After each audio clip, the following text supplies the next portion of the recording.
All right, well, it's a little after 7, and what a joy to have all of you joining us tonight for a Senate Leadership Townhall.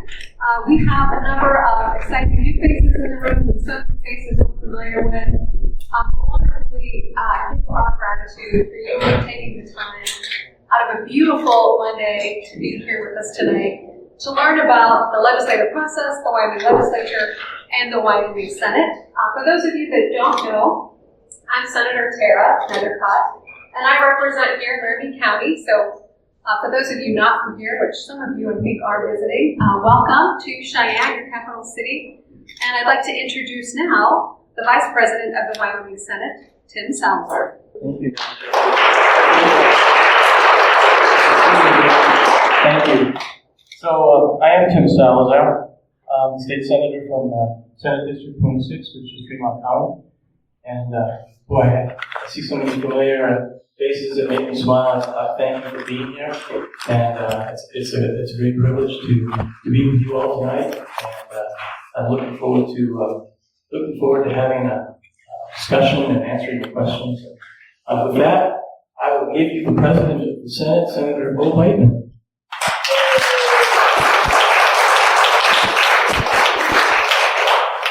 Senator Salazar, thank you, Senator Nethercott, for hosting us tonight in your hometown. It's good to be here. It's good to have a town hall meeting because, as leadership, you think you know how the session went. You think you have an idea of where things stood, but it's good to hear from the people we represent that get their feedback on what you did right, what you did wrong, and what they want to see happen going forward. So that's what tonight's all about. I see a lot of electeds, a lot of former electeds. Is there anybody in the audience that's not an elected official? That doesn't work for the Secretary of State. Nobody. Okay. This is going to be a great time. So I guess from there, what do you want to do? Just take some questions. So if you have any questions, raise your hand, and I'll bring the mic over for you guys to take a look at the ask.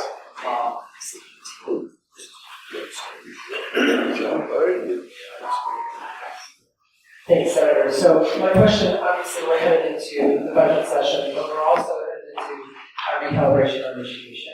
Education is obviously pretty important. Give us your thoughts on what should we do and what you're looking for in terms of education. That's a great question. Two of us here on recalibration, Senator Salazar and myself. We gave Senator Nethercott a break. She's got a big load. And yes, Senator Salazar, go ahead. Good question. Let me address the budget issue. As you all know, we are going into a budget session, biennial budget, and you've all seen the oil prices going down. By January, we could seriously be looking at $30 a barrel, which will obviously affect what the state of Wyoming is going to do with their budget. And I think if that is the case, if oil prices continue to go down, we're going to have to make some decisions about what is essential and what is not essential. Some tough decisions are going to have to be made. While no one likes doing that, that's our job. And so I can speak only for myself, but I fully intend to work with the House as partners to get the most responsible budget that we can. But if those oil prices do continue to tumble, we're going to have some tough choices. And that means a lot of discussion, a lot of dialogue. One thing I will say is that we're just coming up now to the summer and the interim topics that the Management Council will be deciding tomorrow. I'm sure many of you will be there watching to see what the decision is. But the Joint Appropriations Committee is going to take its work seriously with regard to the run-up of the budget bill, and we look forward to it. So, yes. Who else? So, recalibration. Yes.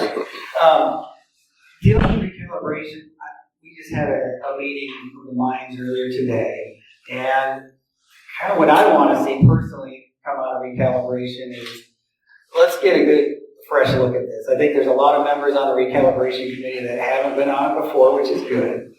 A lot of us come at it maybe from a less of a, the institutional educational mindset and more like kind of the outside looking in, the voice of the people mindset.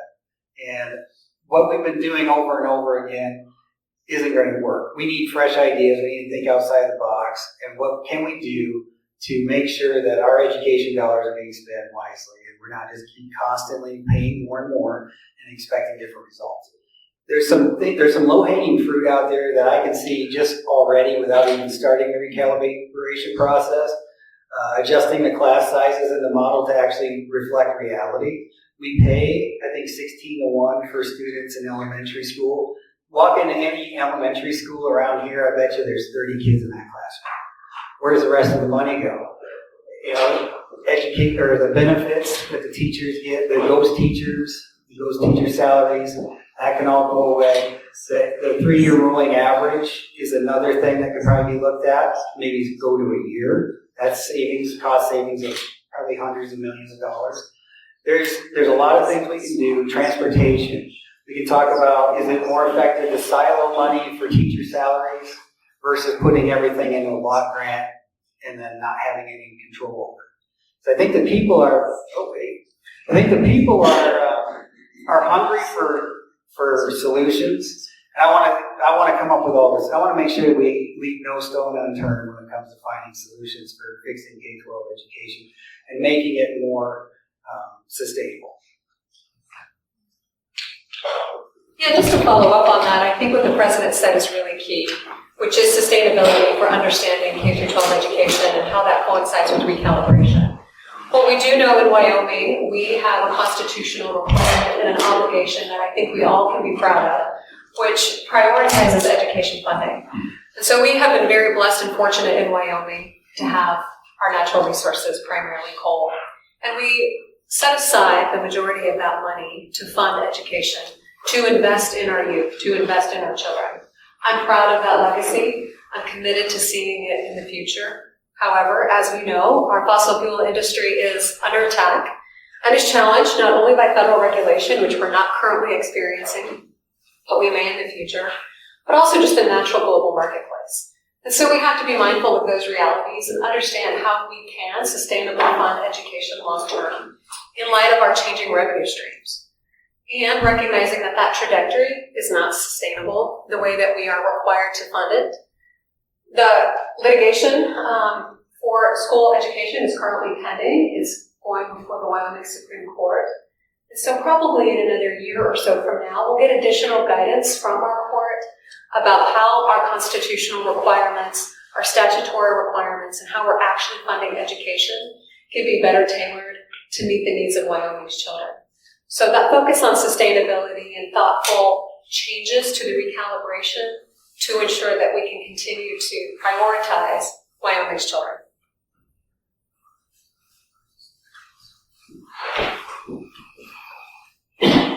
Thank you, Senators. A related question to that is school facilities.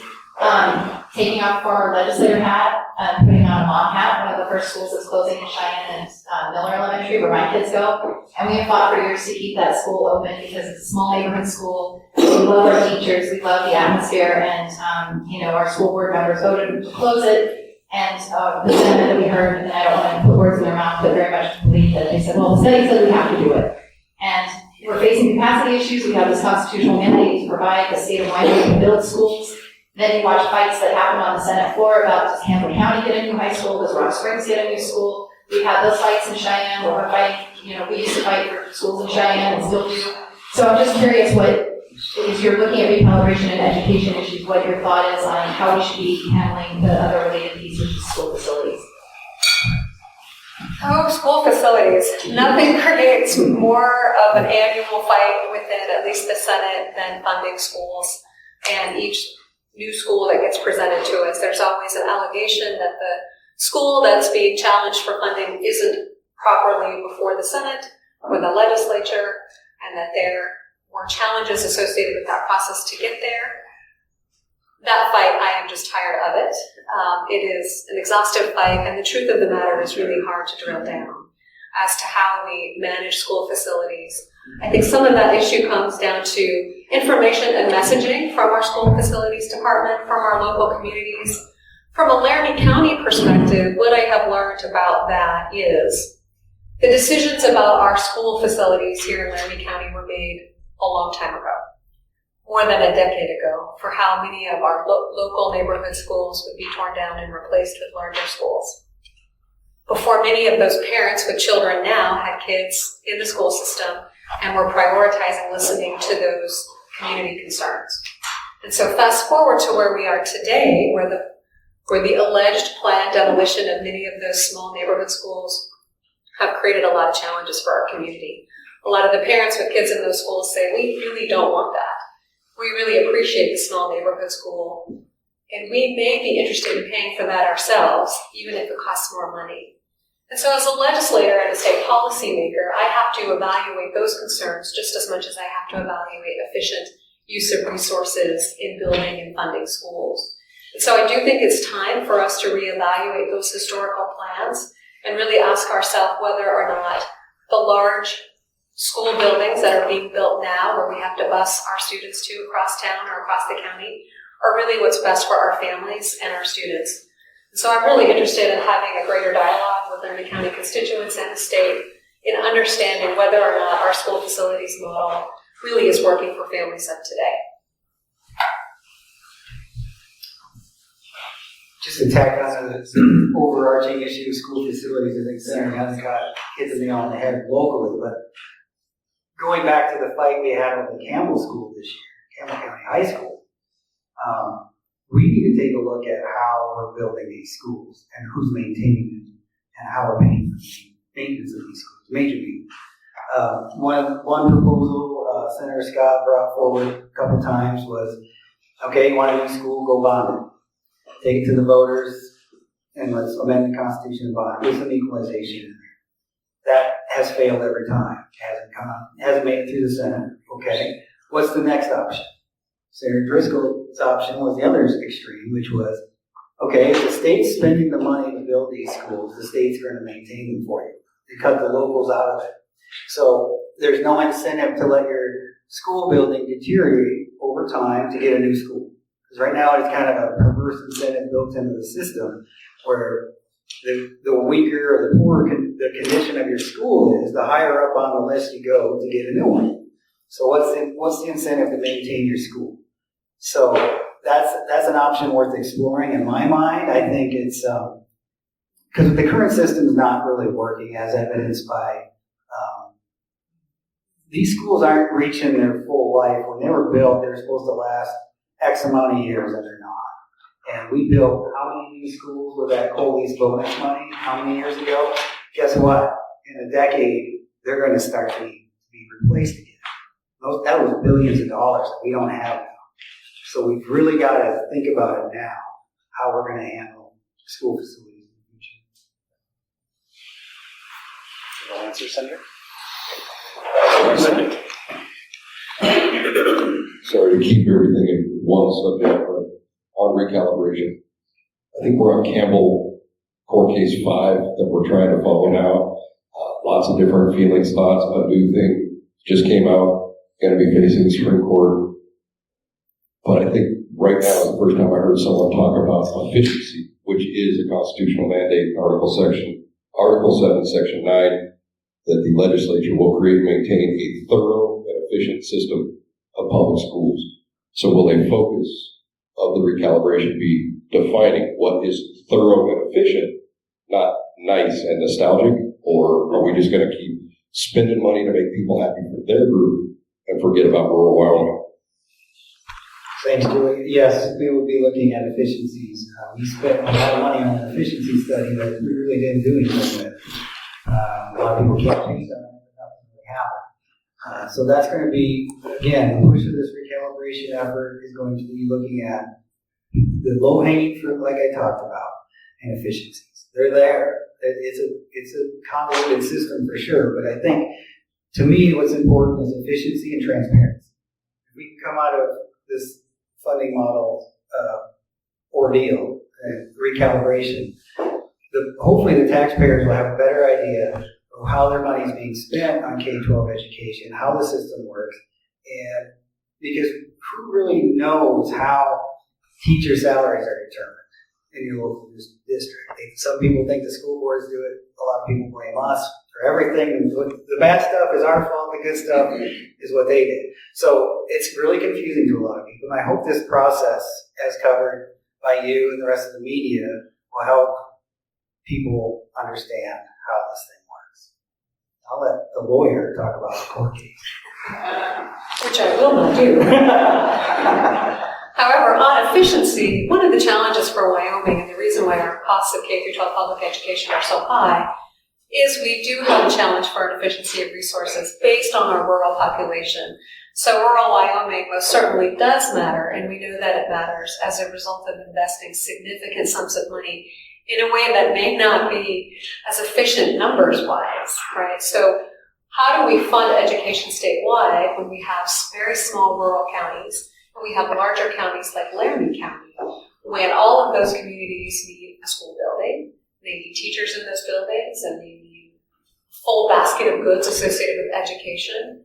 And so when you have more students, you can consolidate resources here in Laramie County, arguably get more efficiency than you would in a small rural school. Well, you still need all of those things for 20 students, but here in Laramie County you have 500 that you can provide that same asset for. So that's a challenge for all of Wyoming, and one of the explanations as to why sometimes we cost so much is we don't have that economy of scale as a result of our rural population. So we still have to provide full government services, including full K-12 public education, in rural parts of our state, just as we would in more populous parts of our state. So rural Wyoming most certainly does matter. Yeah, so to answer your question, yes, efficiency is incredible. You know, I will say this, I make it a point every year, and I'm blessed that in my district, teachers invite me to their classrooms. A couple weeks ago, I was with a senior class at a high school. I asked the teacher to leave, and just had a kind of a nice chat with senior students. But one of the things that was problematic and somewhat alarming is that a lot of those students were telling me they were leaving the state. And some were going to UW, but a lot of them were leaving the state. And I asked, why are you leaving Wyoming? And they said, jobs. You know, we had a nice discussion that college isn't for everyone. Maybe you want to start your own business. Maybe you want to go to a trade school. Maybe you want to take a year off to decide actually what you want to do in life.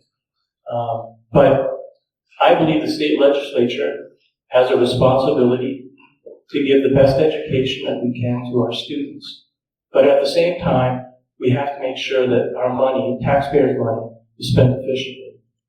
And I'm looking forward this year to working with our equal partners in the House to see what we can do about efficiency, about how we spend our money, how we spend our constituents' money. And so, as you know, this does not happen every year. So we have an opportunity, and I'm looking forward to it. And, It should be noted that I think there are about 9 current and former senators currently in this room. Just one final ask. Laramie County question. One thing the legislature needs to consider is if Laramie County is going to close all these 8 schools, we've never had the conversation where that money, all those schools were built with local revenue. So when if they close Debbie Miller, they can sell that school, sell that land, and the district keeps all that money. None of that is dedicated toward the new facility. So I think that's just, that is the state's obligation to start building all these new schools, and it's an issue we have not solved or thought through. So if we don't get these constitutional amendments passed, I would just ask you to put that on your list of, are we comfortable with that, closing schools and having that property not being dedicated for school purposes, none of that revenue being dedicated toward a new school in that community. So thank you.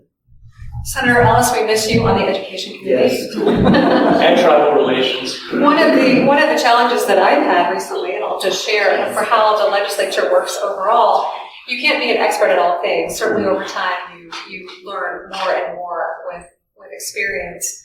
But when you start off, you really kind of have to prioritize what you want to learn the most about and where your talents lie. And I was very fortunate being in the Senate to serve with Senator Ellis, who focused her time and her passion a lot on education committee. So I didn't have to. And so she was a go-to expert here from Laramie County that I could rely on as a resource.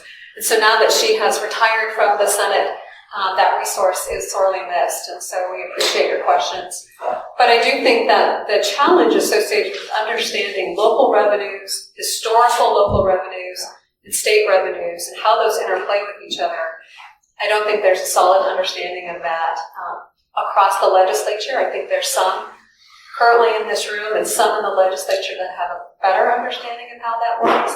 But on a whole, I think that knowledge gap is sorely lacking, both at the local level and at the state level, and how we navigate that from a state perspective to make sure that our state dollars are being used efficiently, and there's not perhaps misinformation being presented or misdirected associated with how much revenues our local school districts have. I know I shared a newspaper article out of Campbell County that recently came out after we funded their high school, that they found tens of millions of dollars of additional local resources to put into the additional accessories associated with the high school. That certainly was not the information presented during the session, and there's a lot of, I think, different information coming out about that. But that is a challenging time to be a legislature and understanding accurate information when it comes to such a high dollar price tag for the people of Wyoming. Non-legislators, non-previous instructors, teachers, how many of you can guess how much we spend annually on K-12 education? Raise your hand if you think it's over 500 million. Raise your hand if you think it's over 750 million. Now, how many people do we have in the state of Wyoming again? 586,000. 550,000. And how many of those are K-12 age students attending K-12? 12.5%.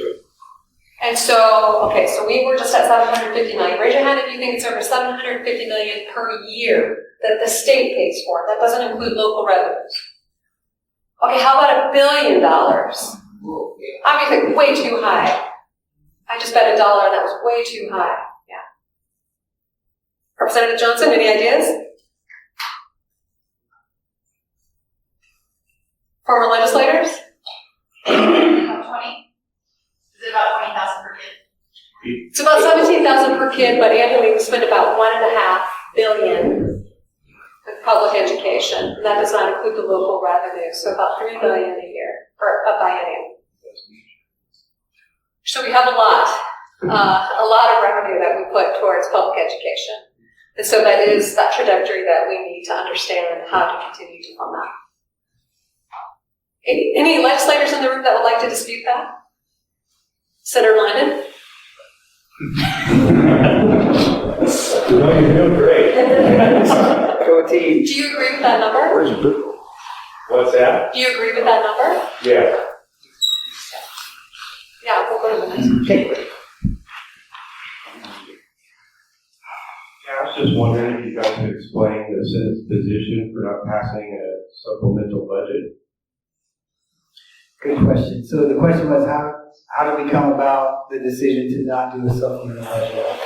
Well, the supplemental budget, as you know, is for emergency purposes only. That's what it's supposed to be. Over the years, it's turned into kind of another bite at the apple for more spending. And so over the time I've been in the legislature, it seems like it's become kind of, it seems like some departments are maybe just budgeting for 1 year, knowing they're coming back the next year to get the rest. So it doesn't seem like such a big sticker shock. So I've always been leery of supplemental budgets. This time around, the need wasn't that much. We had catastrophic wildfires up in my district in the Sheridan County area. We had some things that needed to get done, but it was very small. The governor put out his budget request. We looked at it. We started the budget process. We saw kind of how it was going. And then it became clear that we could take care of the needs of the state, the emergency needs in other ways through bills. and not need a supplemental budget, because it felt to me like it was starting to get porked up a little bit with special projects and things that we didn't really necessarily need. And it was probably best that we just did not do a supplemental budget, because the last budget that Senator Nethercott worked so hard on, Senator Salazar, paid for everything we needed already. It was a comprehensive budget to run the state for 2 years.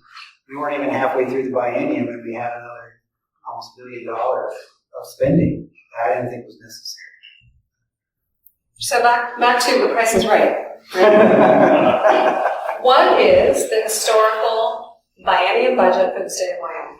Biennium budget meaning 2-year period, which is how we budget in the state. Who says it's higher than $1 billion? Raise your hand. Who says it's higher than 2? Who's undervoting right now? We have a situation of undervotes currently happening. How about 3 billion? 4 billion? Give me 5. Give me 6. Give me 7. Give me 8. Give me 9. So historically, the Wyoming biennium budget is between $9 to $10 billion. It's been that way for a decade. Okay? It's been that way for a decade. So nothing miraculous happened 10 months ago in the biennium budget that we passed 10 months, a year prior. That also includes federal dollars. But we passed a true biennium budget 10 months prior to when we met this year for the supplemental. And that biennium budget was about $10 billion. We knew we were set for this next supplemental. So when we come back into session 10 months later, do you remember all the drama about the biennium budget? Boy, I do. I remember the drama. So anybody who voted no against the biennium budget 10 months prior and then was gnashing their teeth about failing to pass an additional $1.5 billion, that's the question you should be asking. Is how could they not pass a true biennium budget, but then 10 months later they wanted to spend $1.5 billion more? That's the question you should be asking. Was there something in the supplemental budget that you wanted to see that you were concerned about? No.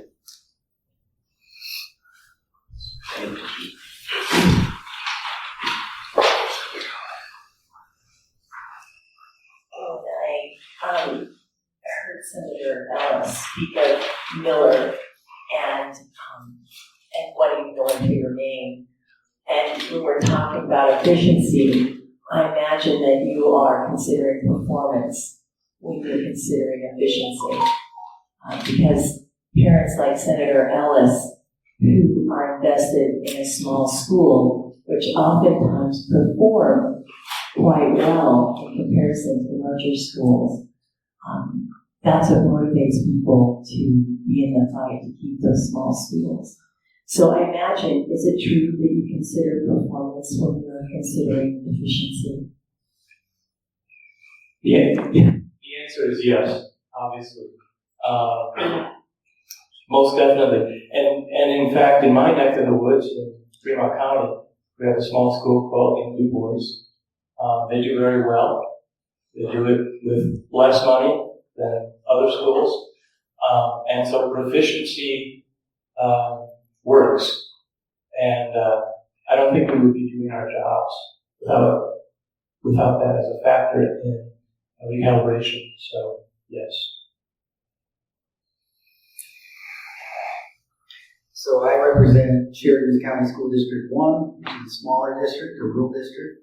They're in the top 5 in Wyckoff across the state. And I represent Sheridan County School District 2, which is Sheridan, which is always usually number 1 or up there at the top. So I represent 2 of the top performing school districts in the state. So I kind of, when I speak about education, I almost take that for granted when I speak across the state, because I forget some schools. You know, not everybody has a school district at Sheridan County School District 1 and 2 in their district.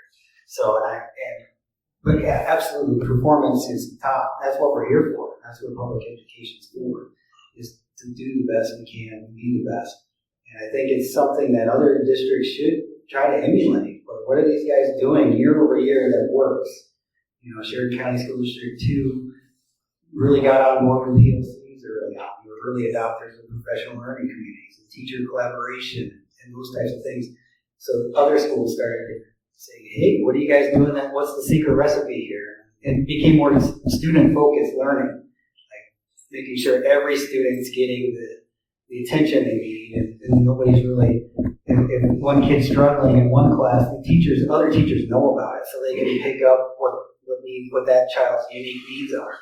Not every school district does that. I take it for granted as a legislator from a district like that. So yeah, but absolutely, performance should be.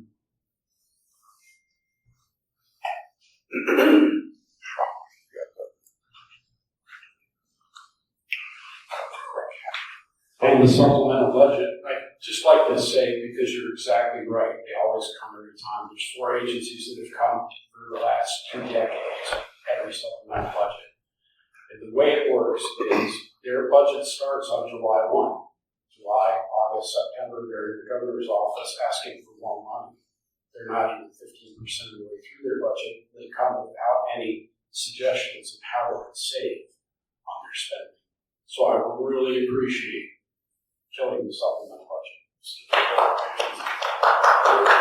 The 4 agencies are University of Wyoming, Health, Corrections, and A&I.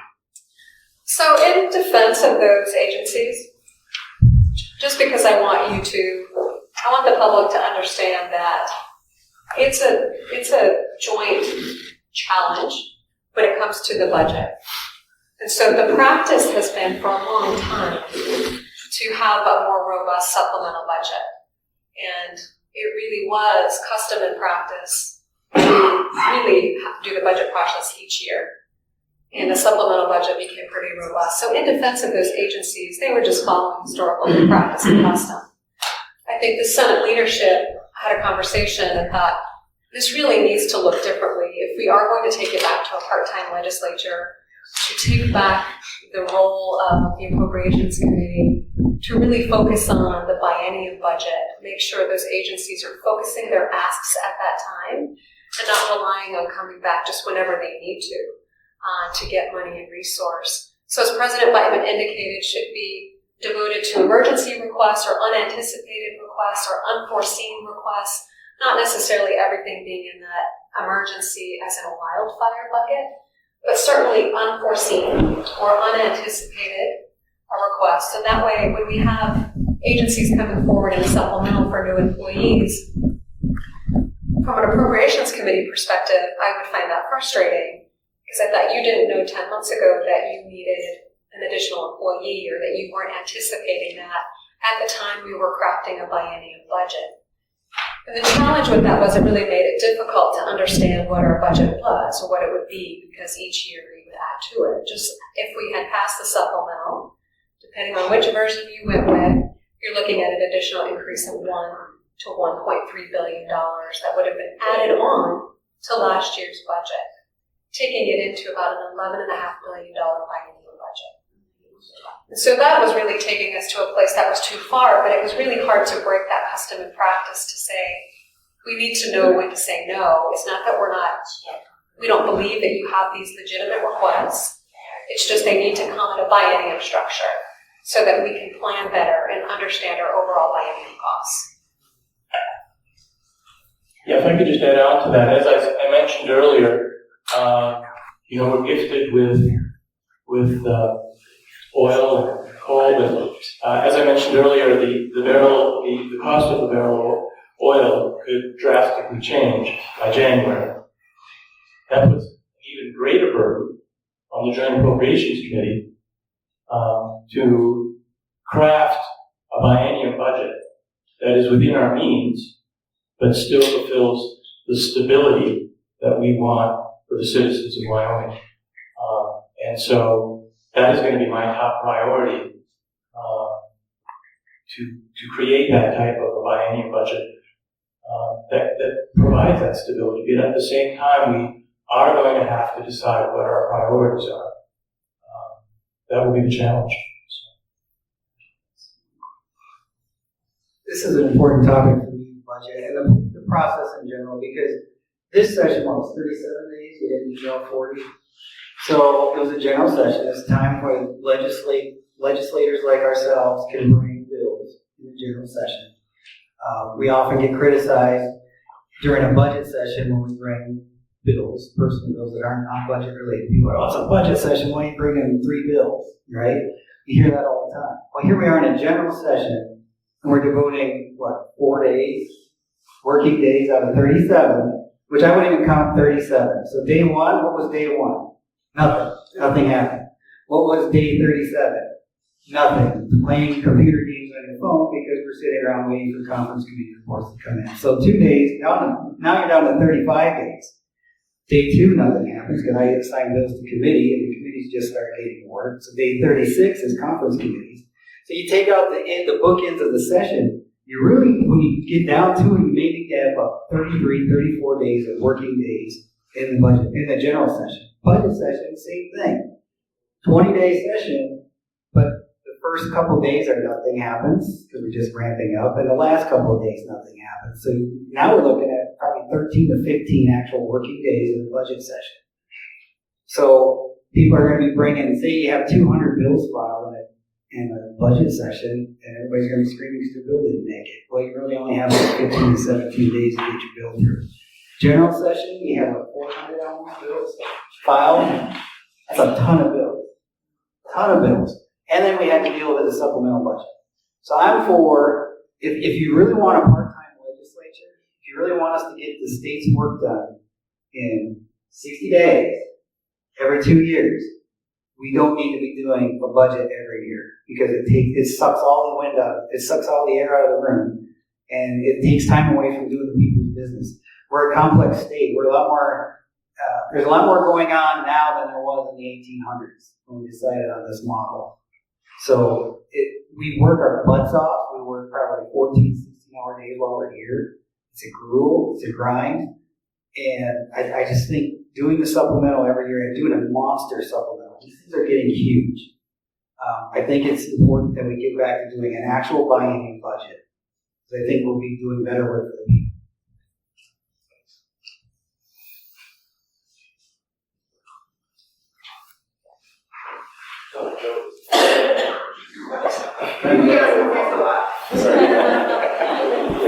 You were first, I'm sorry. I've already gone, so if anybody has to ask a question.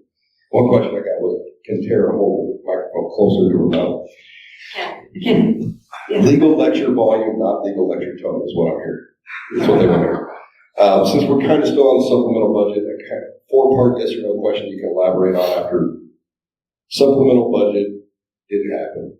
Something came up, we saw the shooting complex bill. The shooting complex bill was a release of money already appropriated, yes or no? Yes. Was an additional $9 million added to the original $10 million, yes or no? No. The people of the state of Wyoming were already taxed for the $10 million that was already appropriated, so we've already paid for that as citizens, yes or no? Technically. I know it's horrible. That bill couldn't have ultimately passed without the support of the House, yes or no? Correct. Okay. Elaborate I've heard a lot of confusion and concerns about shooting complex coming up because it originally came in the omnibus water bill and through what I consider a brilliant procedural effort, the money that was already appropriated was released. So the shooting sports complex was placed originally in the Appropriations Committee bill from the 23-24 Appropriations Committee before Senator Salazar or myself were on that committee. And a member of that committee really loved the shooting sports complex and made sure to appropriate that money into that bill years ago. Maybe 22, 23, I don't know, years ago. 2 bienniums ago. But there was a footnote attached to that appropriation which required final legislative authorization before the money would be released. But it had been appropriated. Thus, it had been set aside and couldn't be used for any other purpose but the shooting sports complex.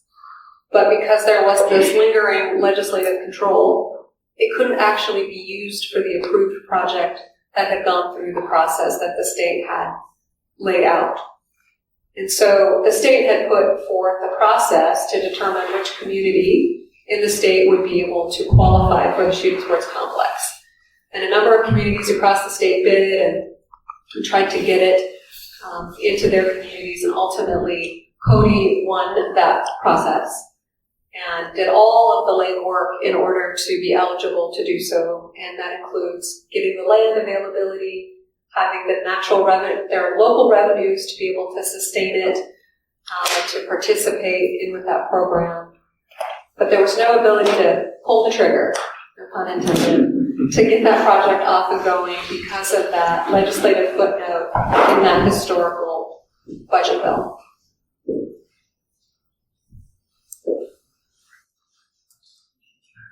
So we are going to, they give us a 15-minute warning, so let's do 2 more questions. This should be a softball. I'm Sarah Birmingham from Wyoming Equality, and I appreciate the really granular questions that folks have thrown at you. But I wanted to ask the kind of question that, like, I'm never going to call you off of the floor to ask you. But in the media, I've seen the 3 of you, collectively and individually, sort of referred to as more moderate. And very candidly and respectfully, I found you all to be to the right of Attila the Hun. Just very, very far from anything that I consider, as a progressive Democrat in Wyoming, something that I would recognize as a moderate. And obviously I don't say that, in a negative way, but I guess I'd like to hear from you, like, what you perceive the role of conservatives in government, like what you think the definition of conservative is, and why you are or are not one. Because it's a town hall. Thank you for your question. Yeah, that's a thoughtful question. The bottom line for me, and I'm only speaking for myself, is I want to get things done in the legislature. And yes, as you very well know, I am a conservative. And you and I have had a number of discussions, and we see differently on a number of issues, whether it's abortion. I go down the list. Yeah, I think you know the list. I think most people here know the list.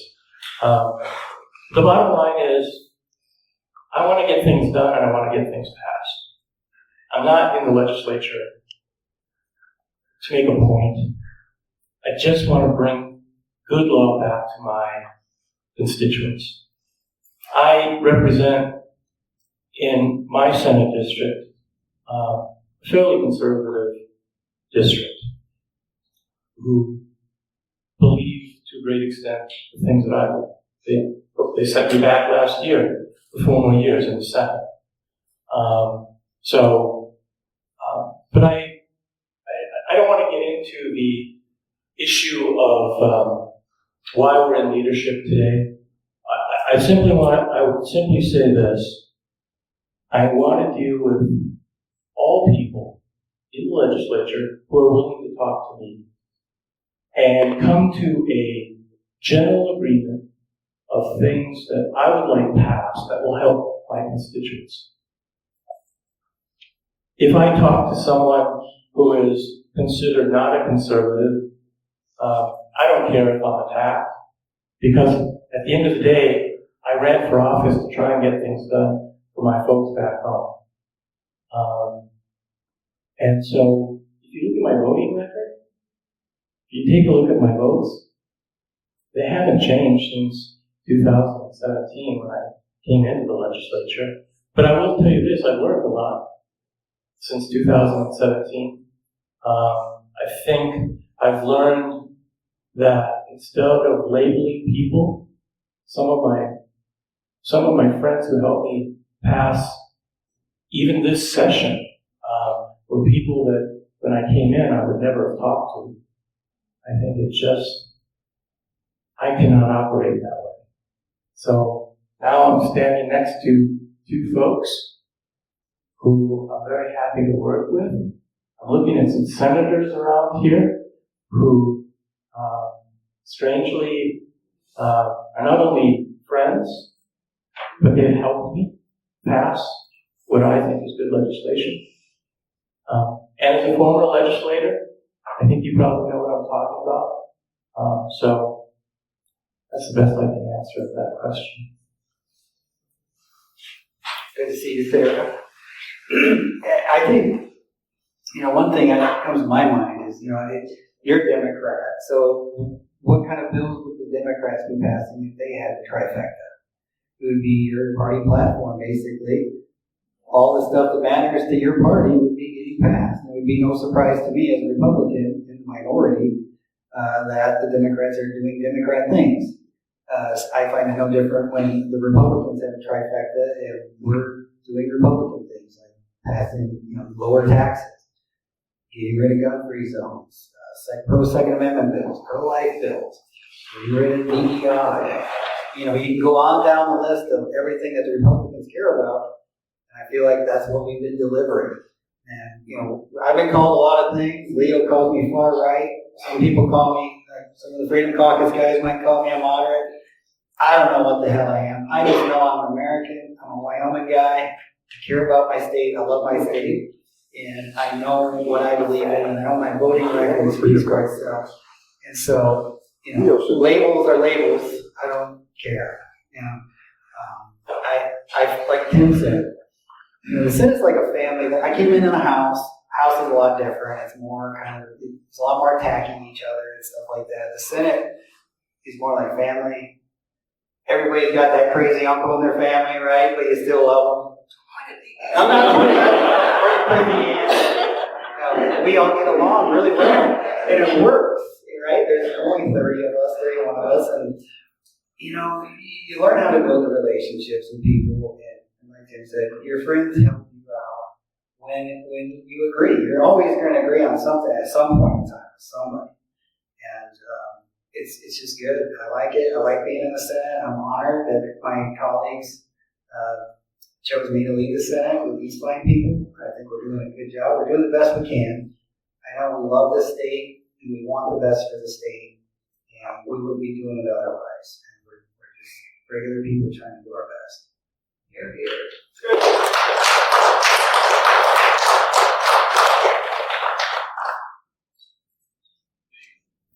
Yes, so President Biteman is right.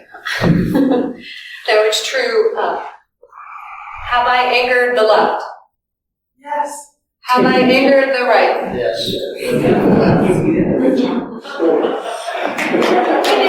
Hashtag me. So what does that mean? It means the legislation that we're faced with is complicated, right? And it affects people's lives.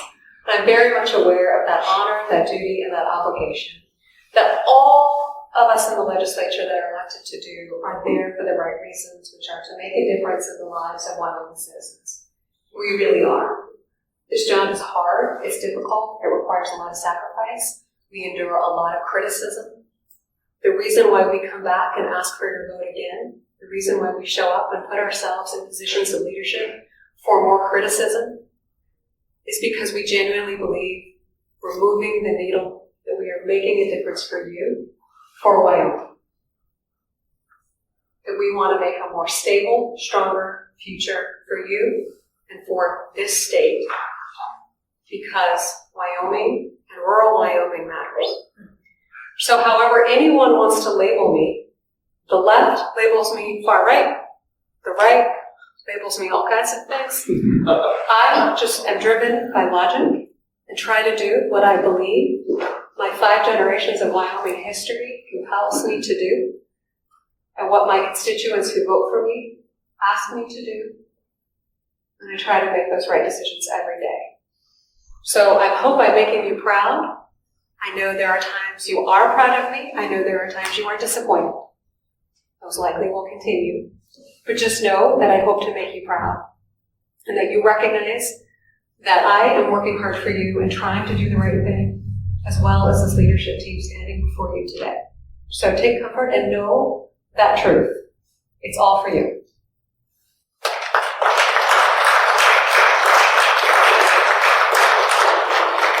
So we're going to do one last question here, and then I see a couple more questions. You can come and ask them as you guys walk out the door. I'm sorry, we're just running out of time. Here you are, sir. Thank you, Senator, for showing up today. I have a two-part question. One was the last few days of session, you suspended all your rules, passed a law in one day, a bill in one day, and tried to send it to the House.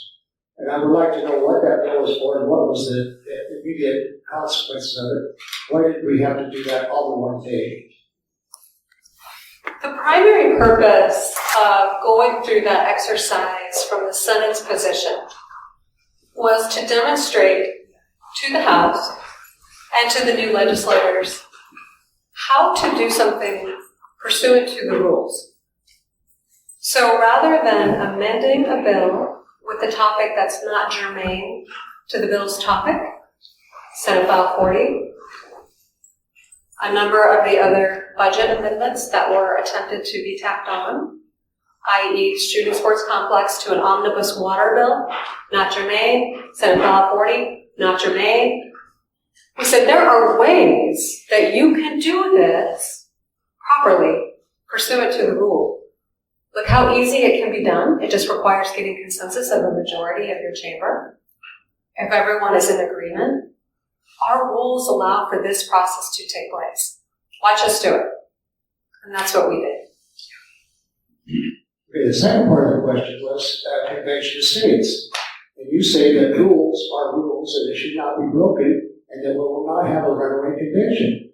And you did exactly what you want to do. You changed the rules to allow yourselves to have that bill passed. Why would a convention of states not be any different than that? They would have a runaway convention as long as they had a majority. They could have a runaway convention and do whatever they wanted. Well, I would just reaffirm that the Senate didn't do away with its rules. It followed its rules and allowed for a suspension of the rules for the purpose of that one bill. And so there wasn't a disregard of the rule, but more of a respect, acknowledgement, and a strict following of the rules. Concerning convention of states, are you asking, I think that bill passed out of the Senate. I think the bringer of that bill, Senator Barlow, is here. My recollection is that bill passed out of the Senate, and I'm getting a head nod that it did. Yeah, and to the runaway point, so if the convention did run away, and that were to happen, and the whole thing fell apart, some states took the ball and went home and said, screw this, we're out of here, took their delegates and left, and the states that remained crammed through a bunch of amendments, proposals that nobody came to support. It still has to be ratified by 3/4 of the states to become part of the Constitution. People miss that part. That's the really important part. Like, how does an amendment actually become an amendment? It has to be ratified by 3/4 of the states in order to make it happen. So, runaway or not, if the convention fails, if people get together and talk and nothing comes out of it, everybody goes home. The convention runs away, like everybody's afraid of, and bad proposals were proposed that were not part of what the original call was for. It goes out to the states, and the states vote to ratify it. They're not going to. They're not.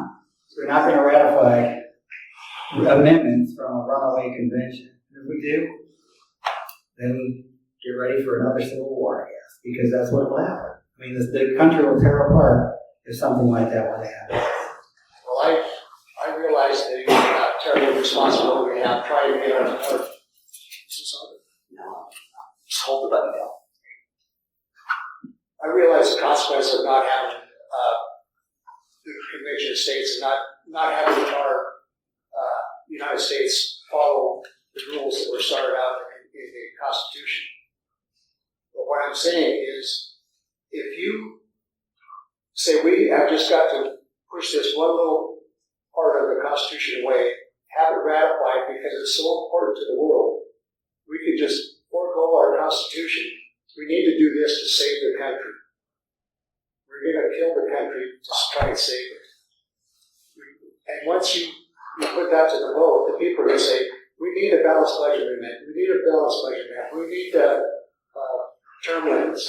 They're going to vote for whatever they want. But any way they do that, they're going to have to break the Constitution, I believe. I don't see term limits in the Constitution right now, so I think in order to make it happen, we have to pass another amendment to it. Even if it goes through the old.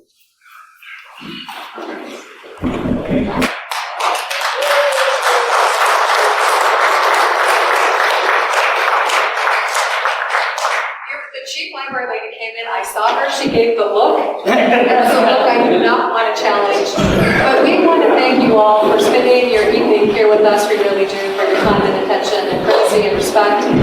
Thank you for demonstrating true civic leadership here in Laramie County, welcoming your Senate President Biteman and Vice